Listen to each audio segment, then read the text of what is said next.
अस्सलामुअलैकुम hello viewers, मैं हूं उमर तारिक और वेलकम करता हूं आपको अपने चैनल गार्डनिंग एट होम में।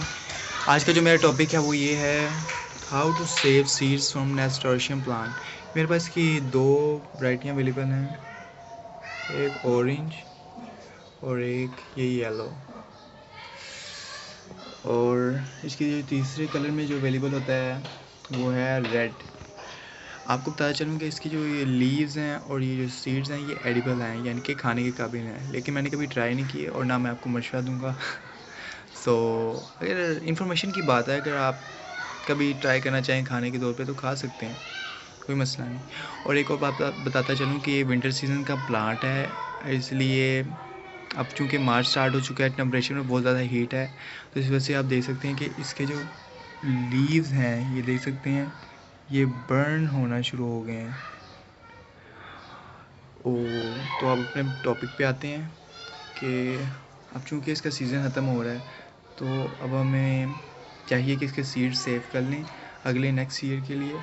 तो इस वजह से मैंने सोचा कि वीडियो बनाऊं ताकि आप ये जिनके पास है वो इसके सीड सेव कर लें। बहुत इजी है सेव करना।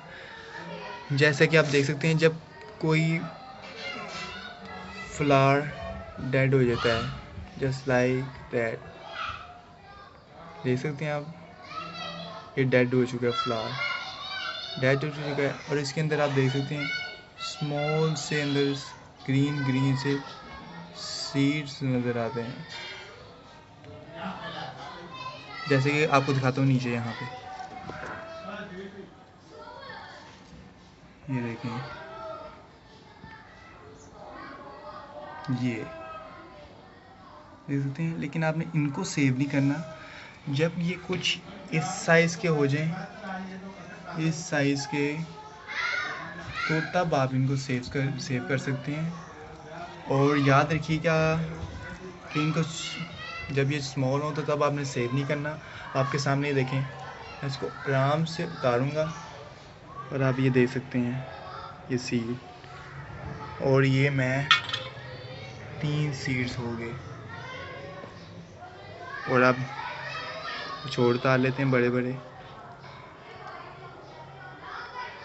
लेकिन आप देख सकते हैं, मैं आपको एक और बात बता चलूँ कि जब ये ग्रीन हो तो ये इतनी जल्दी मूव नहीं होती, आपको खींचना पड़ता है। जब ये कुछ इस तरह एक कलर की हो जाए तब आप इनको सेव करें। उम्मीद करता हूँ कि आपको वीडियो पसंद आई होगी और आप भी अपने नेस्टोरियम प्लांट के सीड सेव कर रहे होंगे, करने लगे होंगे। अभी तो नहीं करेंगे।